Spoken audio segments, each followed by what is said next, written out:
associate the Malani, potential for a lot of those camps brother. where people are waiting Who? along Which the boy? border in awful Standing Well, conditions behind to Trump? try and yes, get but home. That's a yes. vice This caused president. some You got major Trump. Well, issues and president. major tension between the No, but U.S. me ask and you, who Mexico. brother? These two policies Malani. were both in place during the first Trump administration and then, sweeping into the Biden administration as well.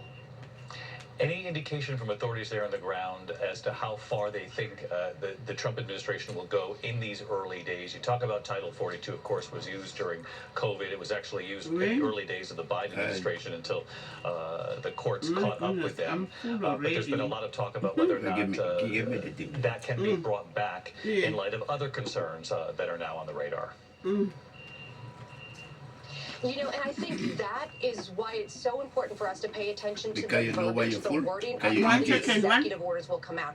Obviously, this is a very smart Trump administration that has been planning, what they're going to do along the border for not just a few months, but really the last year or so. How can they get around the court systems that have already said remain in Mexico cannot be used any longer by the Biden administration? So in order to bring it back, they've got to write that policy a little bit differently. So we got to pay attention to that. Also, Title 42. The reason why we heard the president come in and say, listen, this is a national emergency along our southern border is that gives him a lot of freedom to then use things like our military, the Department of Defense, bringing troops down here, not just the National Guard anymore.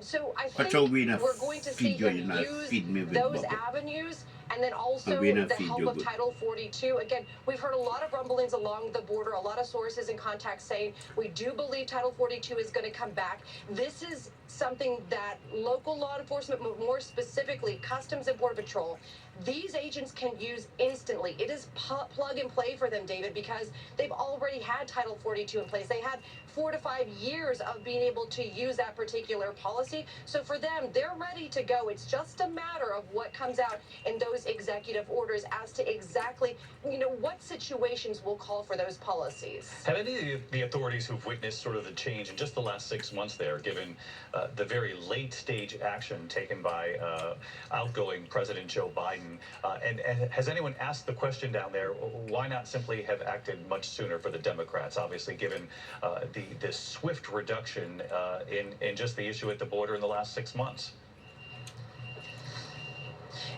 We're actually standing in El Paso, right? This is a very blue area in a very red state. We've talked a lot to local community leaders here who have asked that exact question. Their hope was that during this last administration, the Biden administration, they would see, more of a concerted effort to tackle